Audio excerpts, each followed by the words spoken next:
Let's take this garlic chives, for example. There's not that much going on, so there's not much real obvious stuff. You know, there's this stalk and these leaves. That's part of the obvious or interesting thing about it. It doesn't have a flower. It doesn't have a real obvious seed or anything like that. So we ask the next question, are you woody and upright? And no, they're not woody and upright.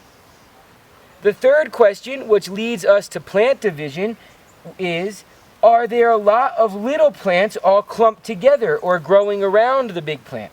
In this case, yes, garlic chives are clumping. There's a bunch of individual garlic chive plants all clumped together.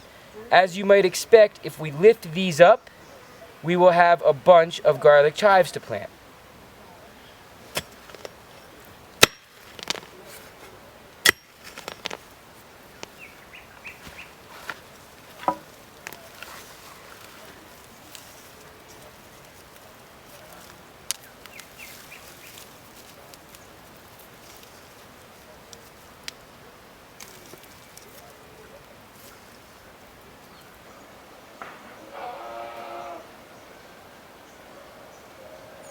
The garlic chive is a great plant. It's a lovely taste, medicine, and high value plant for nursery plants or as a vegetable. So these are all a bit yellow now because they sat in the field overnight after they got pulled out of the ground, but you could still salvage a lot of good herbs there, or again, it's a mulch.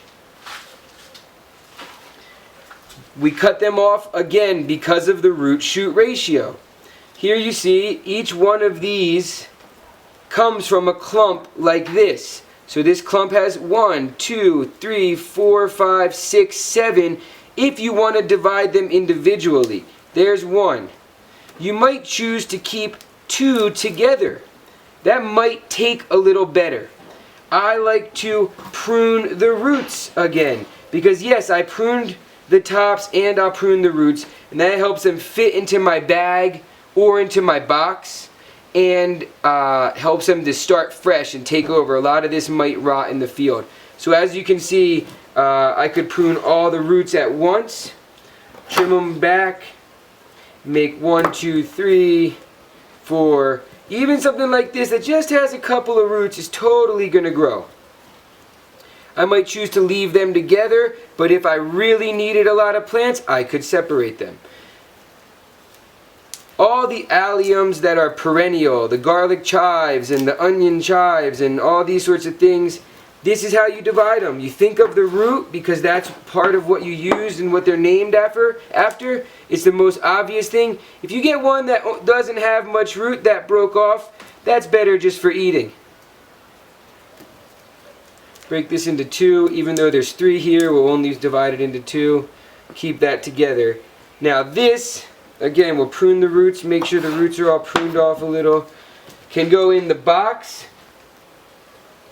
Always, always, you want to plant deeper than you think.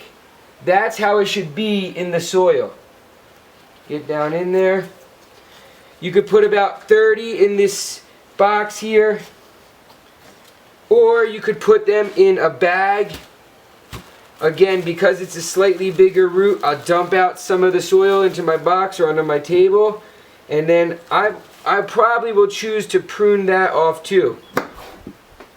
And some of these roots, get them a little pruned up. And this will grow. You see there's even a new plant already started. We'll set that in there nice and gently. I'll prune that off too. And then we'll use our soil. And again, the weight of the bag to fill the bag correctly so that it has a flat bottom and well compacted soil. You don't want any air on the roots of the plant. You'd like the roots to be fully in contact with the soil. So lifting the bag gently and letting it fall on the table really helps to get that nice pack and that flat bottom. Always remember, you want to water in all the different types, plant divisions, cuttings, seeds, everything you want to be watered into the bag or into the box or into the ground where you're going to be planting it.